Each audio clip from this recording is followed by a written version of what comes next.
Hello there. Are you sure you're in the right place? See the name on the door? This podcast is Spine Chillers and Serial Killers. Surely you don't want to come in here. You do.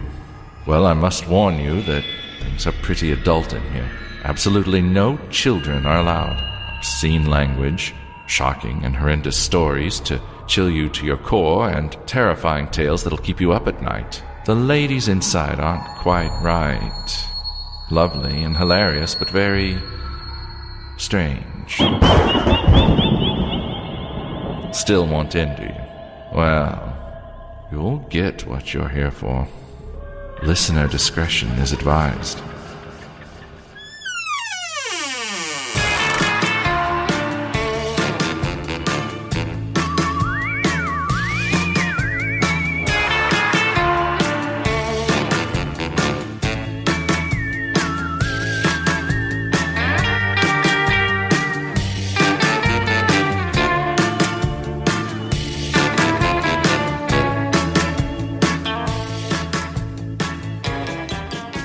Hi and welcome back to Spine Chillers and Serial Killers. I'm Becky. I'm Tash. And I'm Emma. Oh, hello. Hello. Is everybody okay? Everyone's fine. We're all great. A complete blank there. I forgot where we are, what we were supposed to say. Where am I? What are What's we doing? life? Recording an awesome episode for our awesome podcast. What year is this? What year Actually, I had is to think it? about that.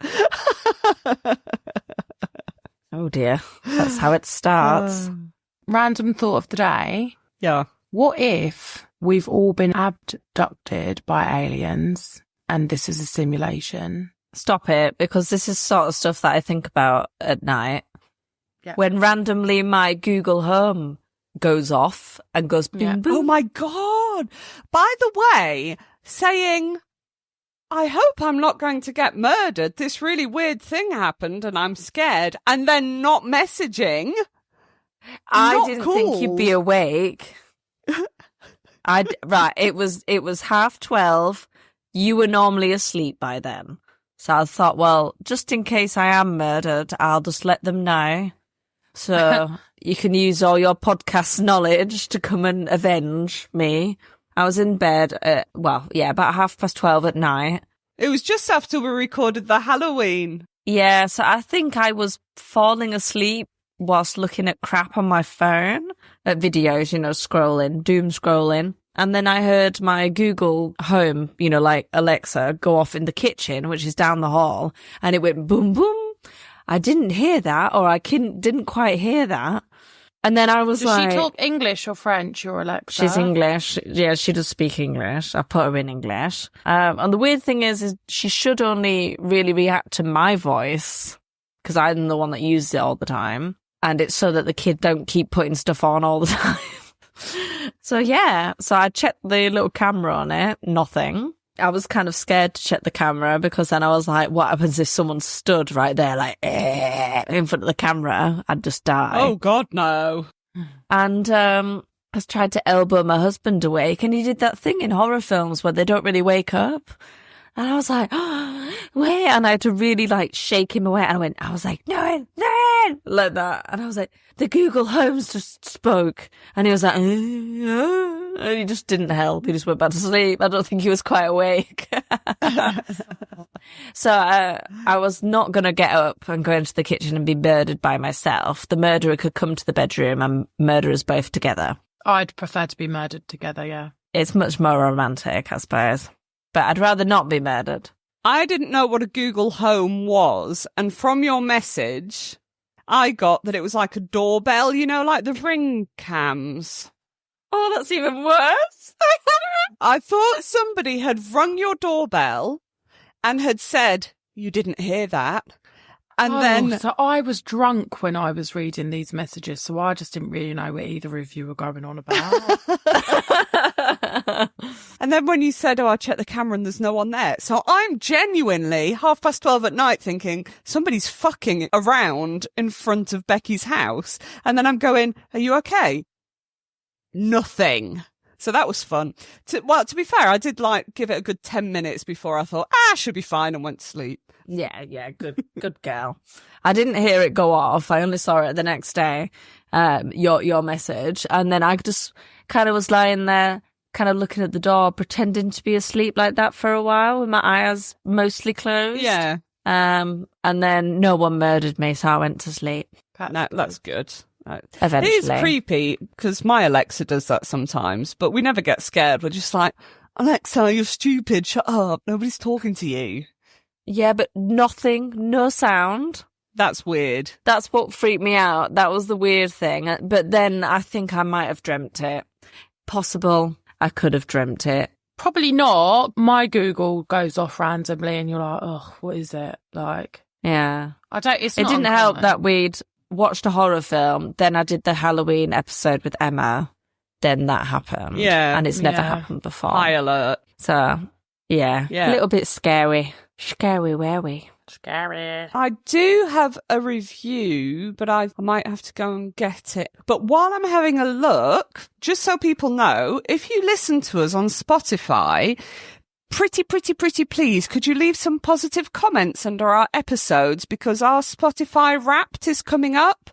And if you engage with us, then you will be part of the Spotify Wrapped. Ooh. Yeah. I've always wanted to be part of a rap.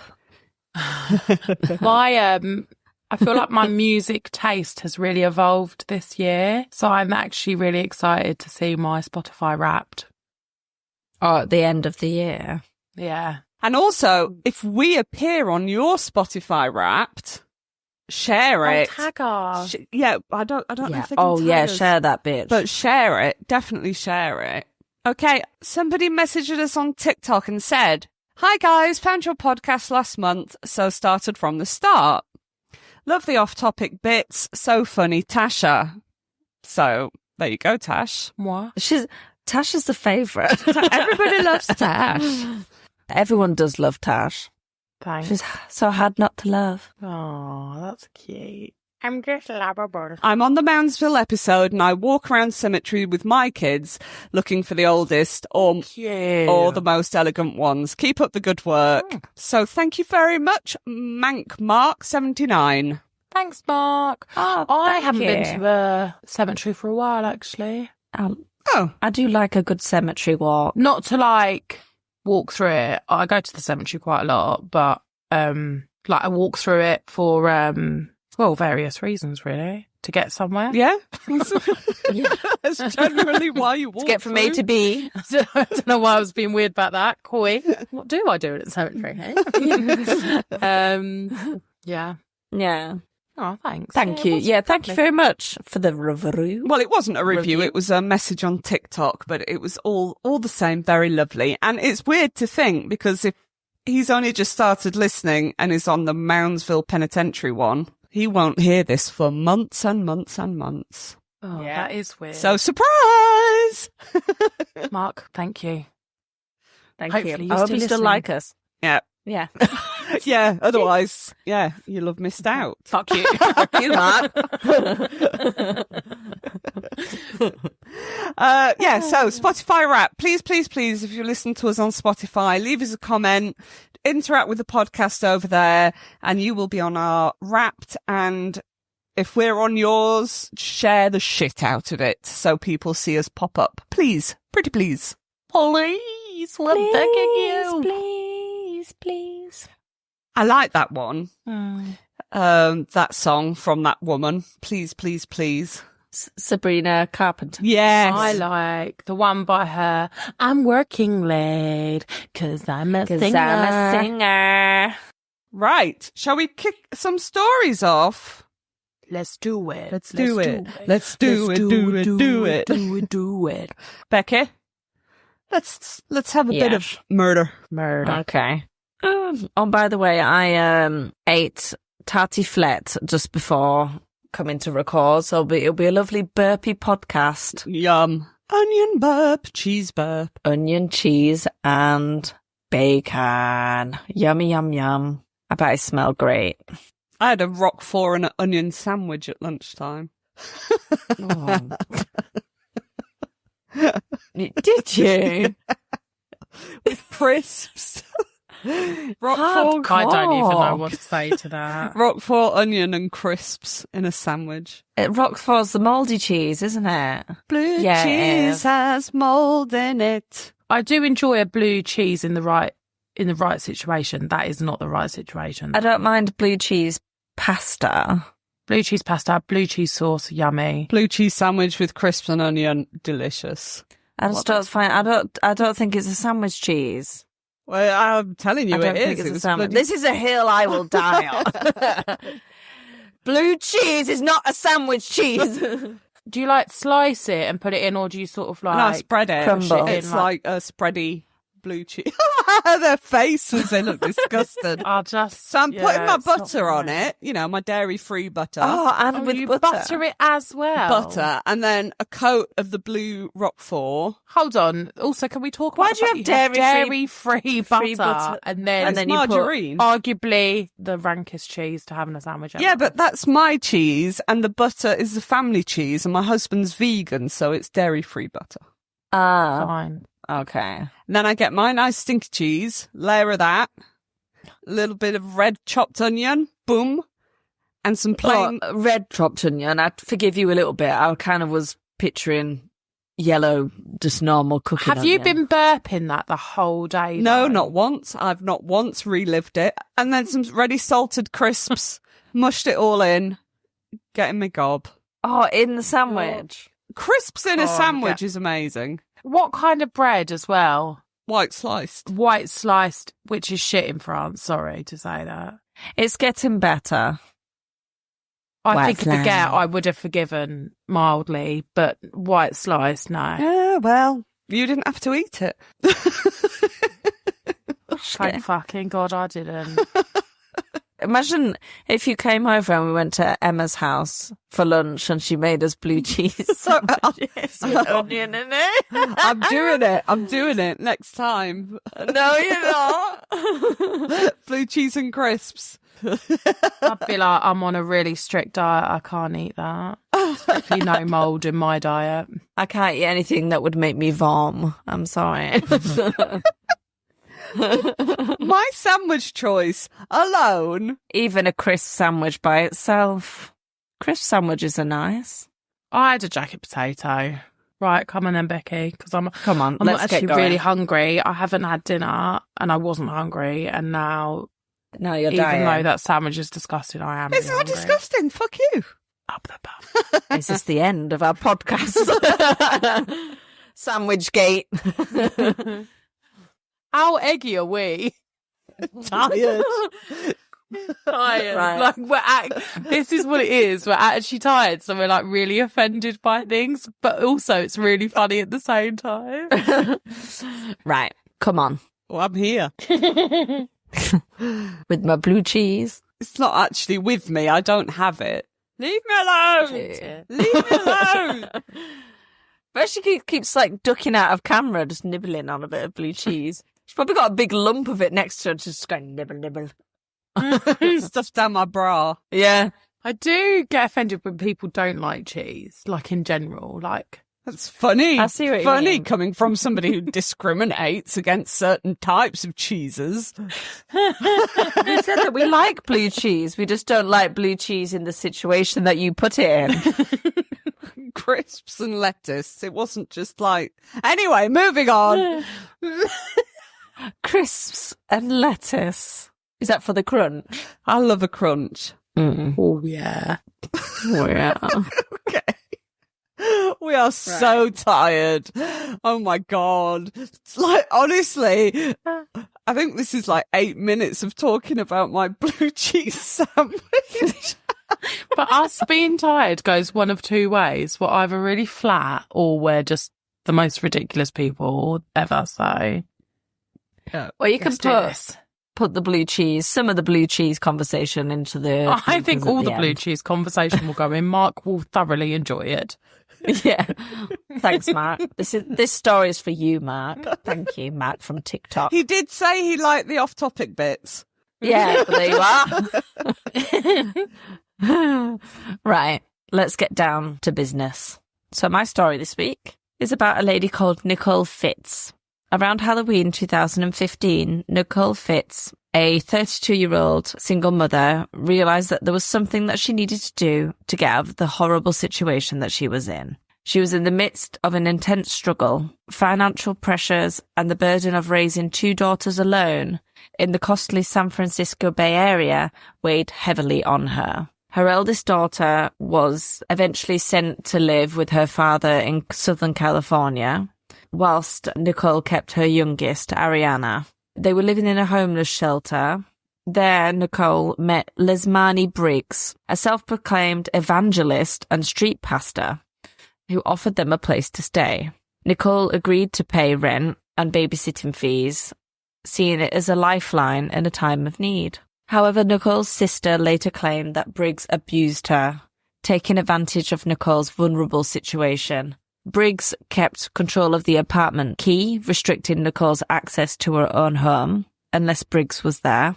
More disturbingly, she allegedly invaded Nicole's privacy, reading her journal and sending abusive, demeaning text messages. As the toxic environment worsened, Nicole searched for new childcare options for Arianna, but costs were high and her choices were very limited. Over time, the situation with Briggs grew increasingly unbearable. Briggs raised the rent to unreasonable levels, taking most of Nicole's income and making it difficult for Nicole to even access the apartment.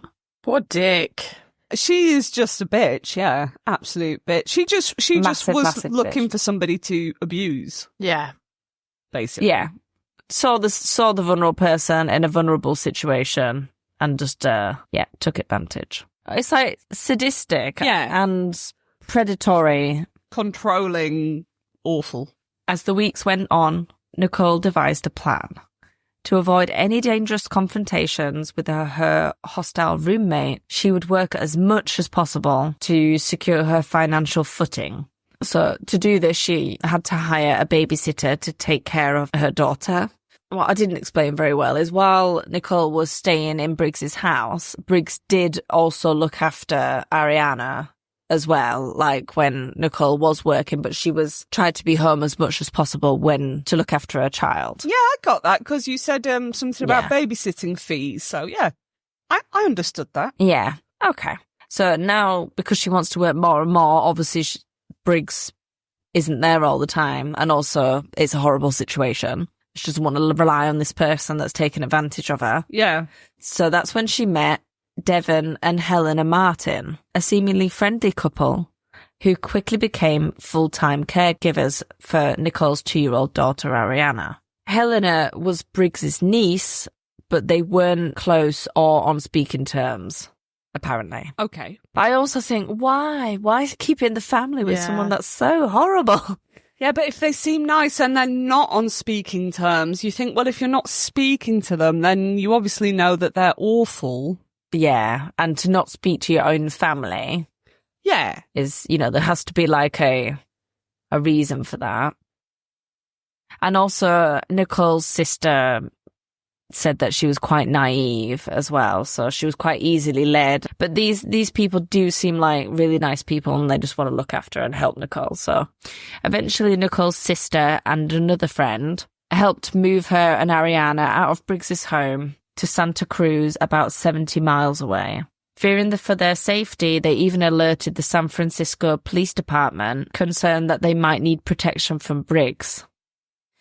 But the move went without a hitch. At first, the arrangement was simple. Nicole juggling long hours of work whilst also frantically searching for a stable home for her and Arianna. So she would often leave Arianna with the Martins, even allowing her to stay overnight at their home in Oakland.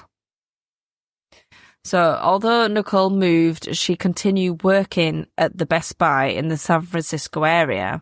So it's a commute that was nearly 2 hours each way, 70 miles. Massive. That's a lot. insane. Yeah. So between exhausting hours at work and an ongoing custody battle for her eldest daughter to try and get her back, because she had actually been removed by that time from her father's care by Child Protective Services because he wasn't looking after her properly. So that's sad. Nicole was stretched thin. She often stayed with friends in the Bay Area to avoid the long commute home so that she didn't have to keep going all the way back. And Briggs was angry that she was no longer the babysitter during this time. Well, yeah, she's missing out on the babysitting money, isn't she? Yeah, she's missing out on the babysitting money, and then from Nicole living there, she was texting Nicole saying, bring my baby back, and that's weird. Being completely unhinged about the whole thing. Yeah. Not your baby. Not your baby. Oh, that's made me shudder, actually. Imagine somebody, like, abusive texting you, bring my baby back. Yeah, it's not cool. I hate it when anyone but the parents say my baby. Even grandparents, I really don't like it. I hate it so much. Not your baby. Blech. Not your baby. It's mine. It's my grandbaby. Yeah. But not my baby. That's a weird thing to say. So Nicole described the Martins as supportive and trustworthy, a sentiment she would tragically come to regret. In February of 2016, Nicole finally caught a break. She found an apartment in San Francisco just minutes away from her work that was affordable and big enough for her and Arianna. So she prepared to start a new chapter in her life. But when she excitedly shared the news with Helena Martin, something weird happened. Instead of joy, Nicole was met with cold indifference. What should have been a moment of celebration turned into something far more sinister. When Nicole tried to arrange a pickup time for Arianna, Helena hung up the phone.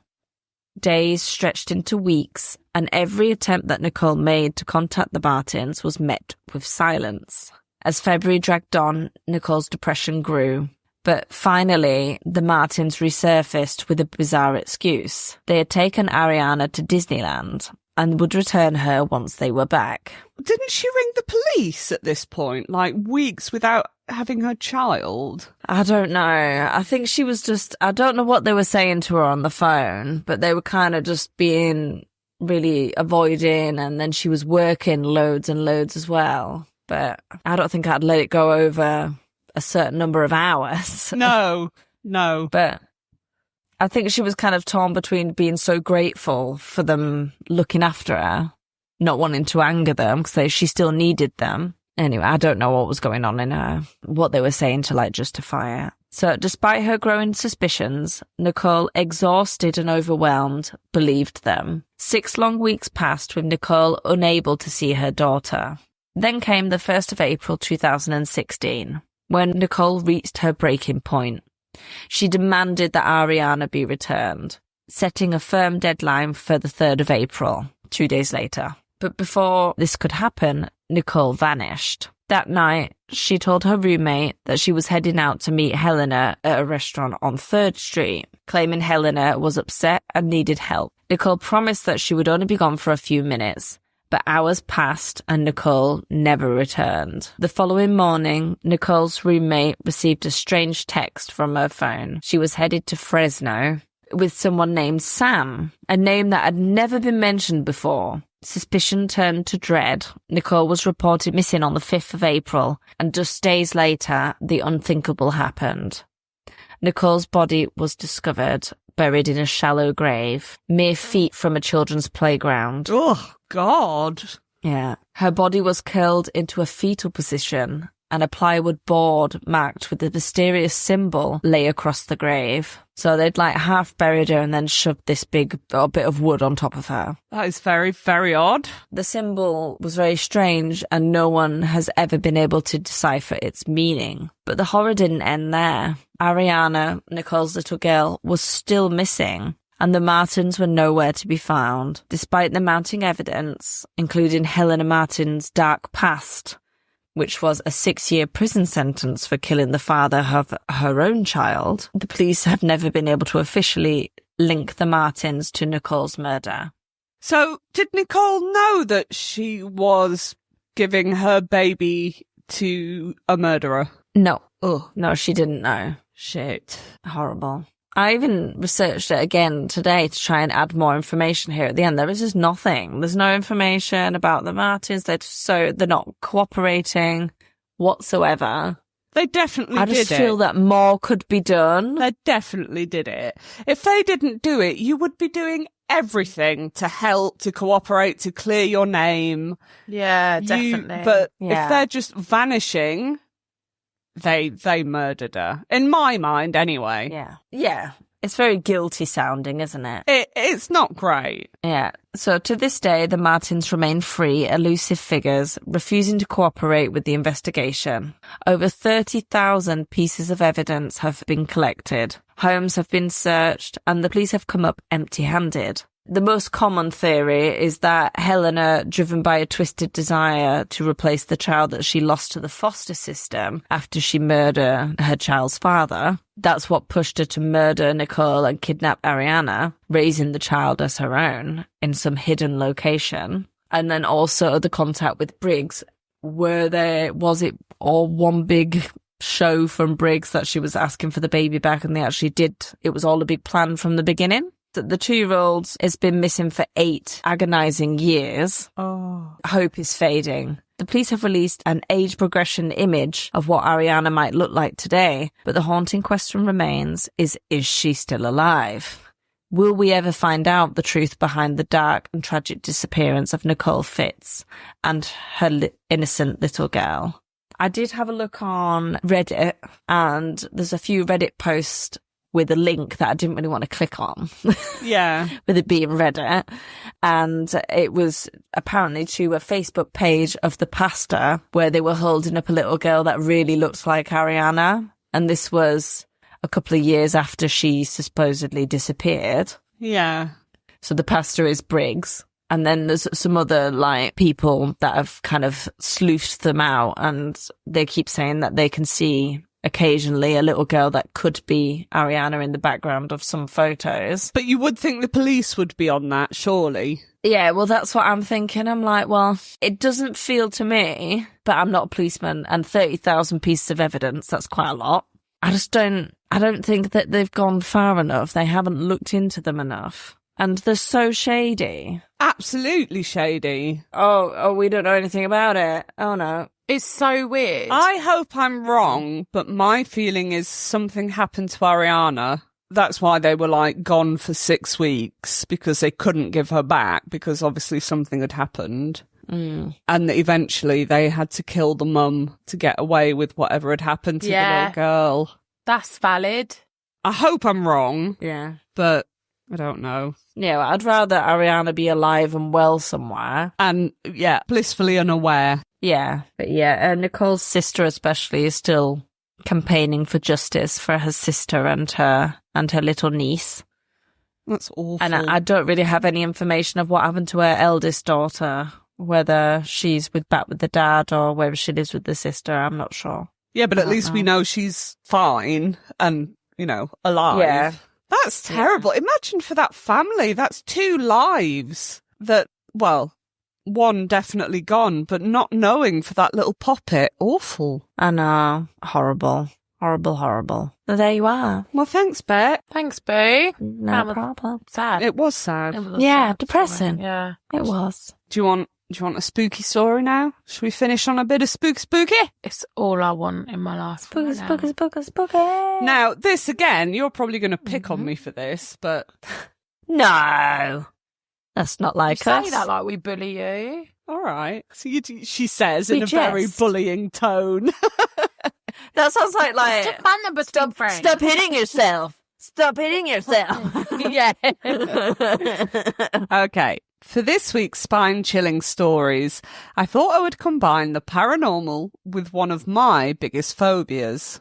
You see, I have a fear of open, deep water. I think reasonable fear. Fancy people call it thalassophobia. I call it being sensible. Yes. And I've never really known how to pronounce that because it kind of looks like thalassophobia Oh, when it's written down. I just went for it. I might have pronounced it completely It wrong. sounded really good. I reckon you've pronounced it Say it with completely conviction correct. and nobody would think any different. There we go, thalassophobia.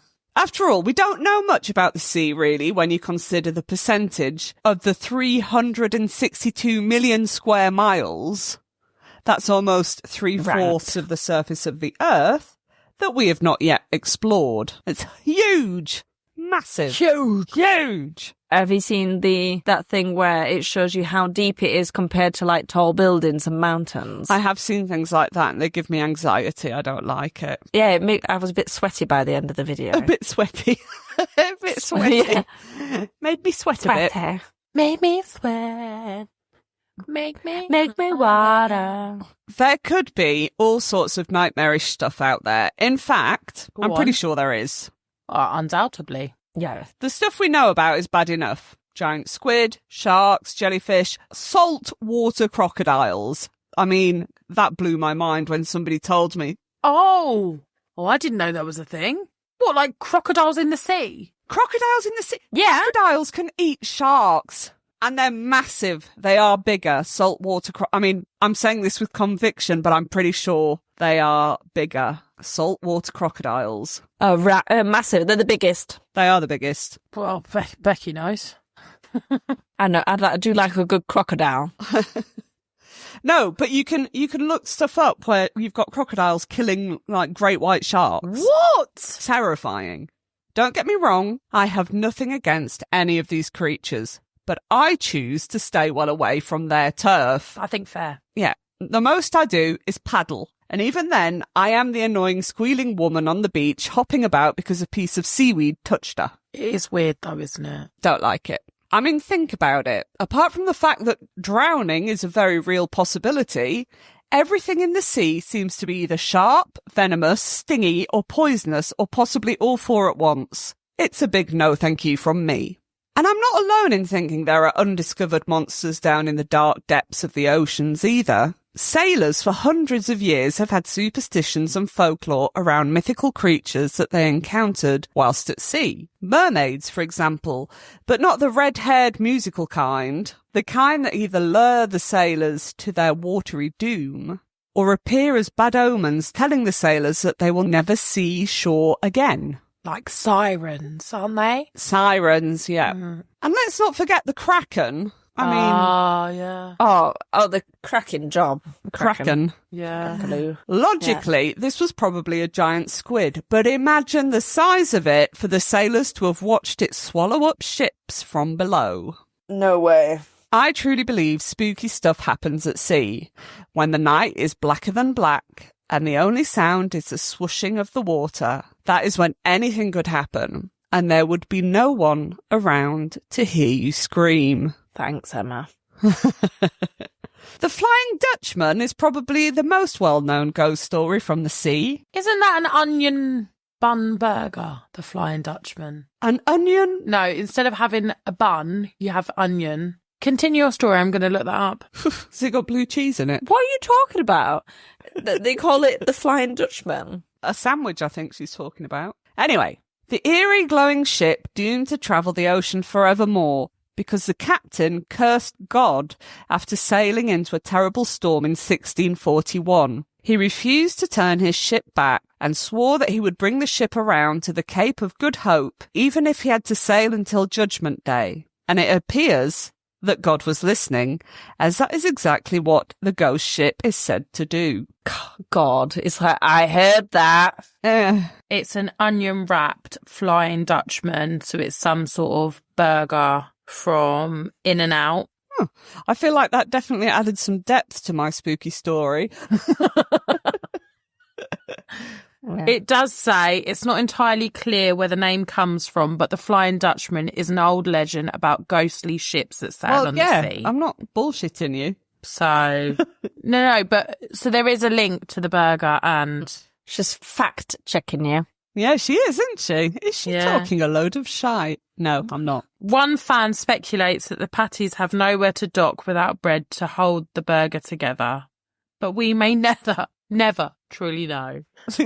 I don't really understand, but they're connected. Are they? I think all of our stories are connected. The onion in your cheese sandwich, the onion in this burger, the onion in my tea tonight. Not alarm. Onion, which is like us metaphorically. You just peel back the layers and each layer is different. So many layers, so many different stories.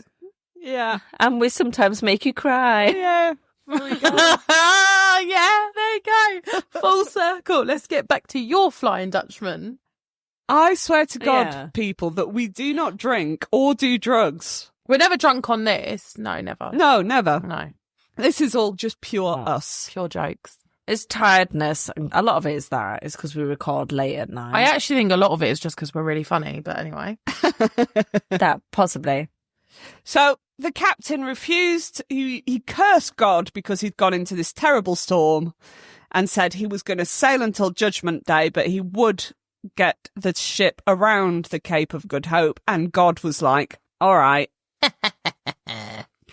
God's a bit dramatic, if you ask me. Well, I'm going to curse you forever. Yeah. Another version of the legend said that the ship's crew all came down with the plague and no one would let them dock. So eventually all the crew died, leaving the ship to sail alone for the rest of eternity. Oh, God. Oh, both are creepy as hell. But of course, to have a ghost story, you'd need sightings, and there have been many of the Flying Dutchman. It is believed to be a bad omen to see the ship, and some say that the ship can lead other ships away from their course and cause them to crash into rocks. Come with me, little ship. Prince George was sailing near Australia in July of 1881, and the crew reported a sighting of the Flying Dutchman in a glowing red light. The crewman who first spotted it fell to his death off the top mast shortly after, which leads credence to the belief that sailors seeing the ghost ship will suffer bad luck and impending disaster. And there have been many more sightings, so I'll just roll through how many times it's been Zip seen. through. It was seen in 1823 by Captain Owen. He recorded 2 sightings in his ship's log. 1835 by men on a British vessel saw a ship sailing approach them in the middle of a storm. It appeared that they were going to collide, but then the ship vanished. 1911, a whaling ship almost collided with the Flying Dutchman before it vanished. 1923, members of the British Navy saw her. 1939, people ashore saw the Flying Dutchman. 1941, people at a beach sighted the phantom ship that vanished just before crashing into rocks. 1942, 4 witnesses saw the ship enter a bay and then vanish. 1959, another ship nearly collided with the ghost ship. It's getting about, isn't it? I mean, these are a lot of people that have seen that ship. So that was the last one in 1959. So as far as I know, that was the last sighting. Another well-known ghost ship is the SS Orang Medan. And I was supposed to look up how to pronounce that, so hopefully that's right. Orang Medan. Sounds right. In either 1947 or 1948, the exact date is unknown. A series of distress calls were sent by the ship in Morse code. SOS from Orang Medan. We float. All officers, including the captain, dead in chart room on the bridge. Probably whole of crew dead. These messages were followed by some incomprehensible code, and then one final foreboding message. I die. God. The Silver Star, a nearby American merchant vessel, received these terrifying messages and went to investigate. Upon arriving near the ship, no noticeable damage could be seen and all appeared well. However, once on board, the ship told a completely different story. The deck was covered in the crew's bodies, each one dead, lying on their back, mouths wide open and eyes frozen open in fear. Like The Ring. Yes. Yeah, a bit like that, yeah. Horrible.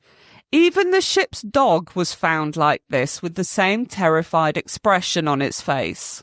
That's upset me now. Sorry. No wounds could be seen, no blood, no injuries. They looked like they had all just dropped down dead. The rescuers found the body of the radio operator, fingers still on the code machine. He had died whilst trying to get his cries for help out. They reported an inexplicable coldness to the entire ship, like the temperature visibly dropped the minute they set foot on board. Bizarrely, an unexplained fire then started in the cargo hold and made the rescue team of the Silver Star flee back to their ship. The Orang Medan then blew up and quickly sank, taking with it any potential explanation of what had happened to its crew. Of course, over the years, many theories have been put forward. The first one being that the Orang Medan was carrying hazardous cargo such as nerve agents left over from World War II, and that in bad weather they had mixed with seawater and released toxic gases, killing the crew and ultimately causing the ship to blow up.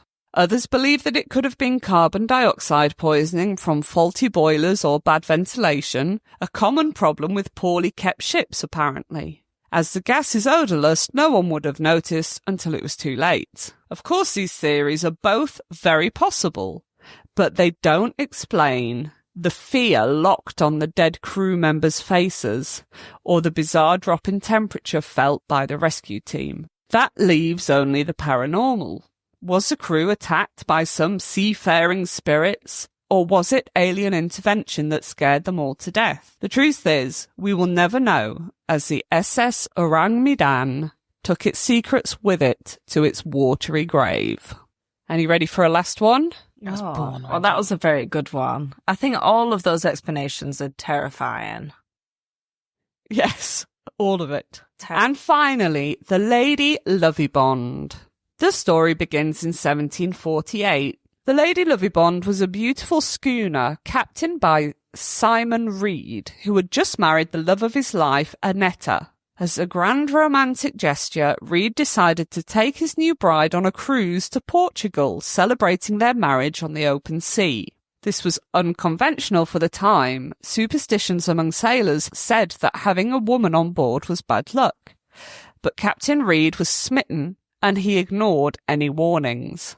What Reed didn't know was that his first mate, John Rivers, also harboured feelings for Annetta. These feelings ran dark and deep, fuelled by jealousy and resentment. As the Lady Lovibond sailed through the calm waters near the Goodwin Sands, Rivers' jealousy overcame him. Consumed by rage and heartbreak, he seized the wheel and steered the ship directly into the notorious sandbanks, dooming everyone on board. Selfish.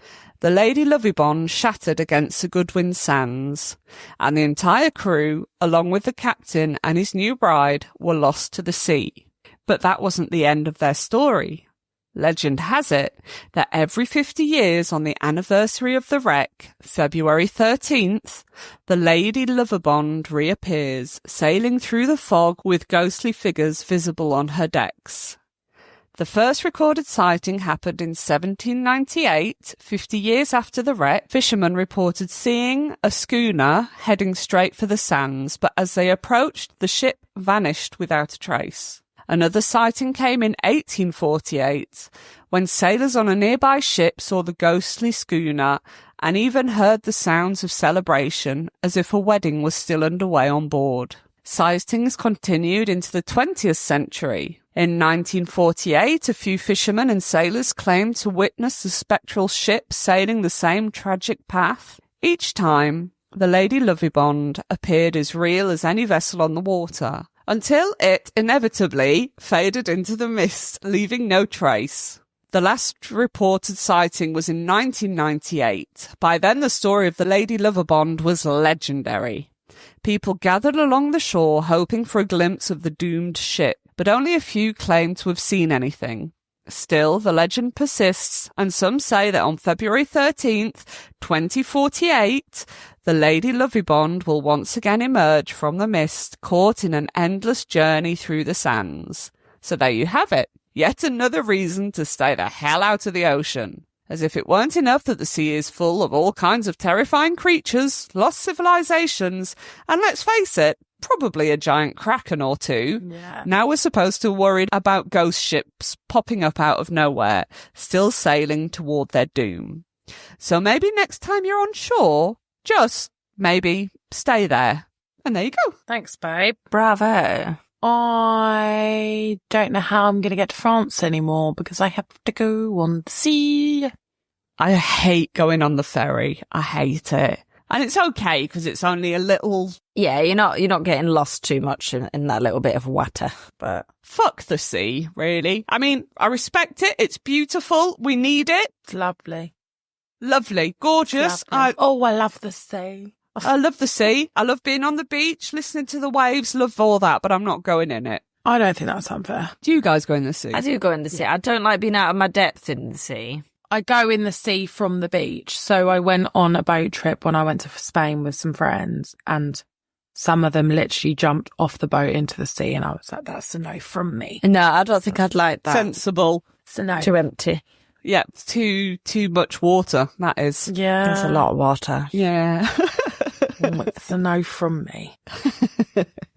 Well, thank you, Emma. That was good. I liked it. I You're enjoyed welcome. it. Arr. That's my pirate voice. Tash, Arr, you didn't read me the review out in a pirate voice. I didn't. Me hearties. Blah, blah, blah. I don't know what that was at the end. It was fun. Blah, blah, blah. Well, that was a vampire, obviously. Blah, blah, blah. Shall we let the people go? Let's let the people go and let's let us go. Just Yes. before, just a reminder, if you're on Spotify, please, please, please leave us a comment. Please, If it's nice. please. So on Spotify. If it's a nice one. Only nice one. Yeah, please. I ask people for reviews at work, and I always say, we really appreciate a 5-star. Oh, for your work, not for the podcast. So I was Yeah. thinking that's really random. They're going to be like, oh, that waitress is weird. They think that anyway. True, probably. Anyway, let's go. Anyway, love you all. Thanks for listening. You can catch us in all the usual places. Make sure you review us, please. In the meantime, stay safe. Don't kill people. And stay out of the bloody sea. Goodbye. See you in a while, crocodile. Yo ho, yo ho. Sailors like me.